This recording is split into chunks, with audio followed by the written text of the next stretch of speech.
மத்திய அரசு இந்த மாவட்டத்திற்கு மட்டுமே செங்கல்பட்டு மாவட்டத்தில் பாலாற்றின் குறுக்கே 4 வழி சாலை தந்தது மத்திய அரசு. ஆனால் அது மறுக்கிறார்கள் இல்லை.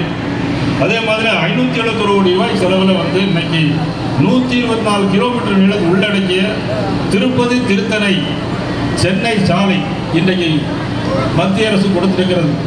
சுமார் 295 கோடி ரூபாய் செலவில் 33 கிலோமீட்டர் உள்ளடக்கிய சென்னை தடா சாலை திட்டத்தை மத்திய அரசு கொண்டு வந்திருக்கிறது.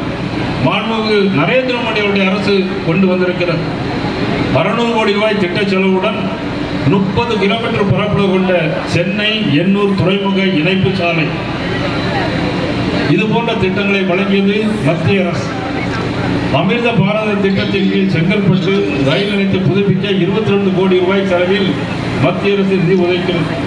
அவ்வளவு ஏன், இதை மாமல்லபுரத்திற்கு சீன அதிபரையே கூட்டிட்டு வந்து நமது மாவட்டத்தையும் தமிழ்நாட்டிற்கும் தமிழுக்கும் பெருமை சேர்த்தவர் நமது பாரத பிரதமர் நரேந்திர மோடி அவர்கள்.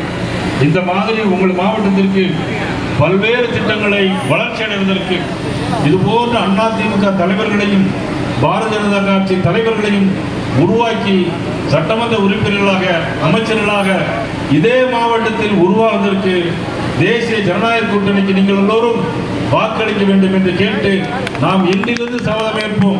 மது பழக்க வழக்கங்களை தமிழ்நாட்டில் பரவவிடுகின்ற திமுகவிற்கும் போதைப் பொருட்களை வழங்க இருக்கின்ற திமுகவிற்கும் ஆட்சிக்கு இறுதி கற்ற வகையில் முடிவு கற்ற வகையில் நாம் அனைவரும் இன்னிருந்து ஒன்றுபட்டு பாடுபட்டு தேசிய ஜனநாயக கூட்டணியில் பங்கு வைக்கிற ஆட்சியாக தமிழகத்தில் ஒரு ஆட்சி வர வேண்டும் என்று அன்போடு உங்களை எல்லாம் அன்போடு கேட்டுக்கொண்டு மீண்டும் சந்திக்கிறேன். இந்த நிகழ்ச்சியில் பல்வேறு தலைவர்கள் வந்திருக்கிறார்கள்.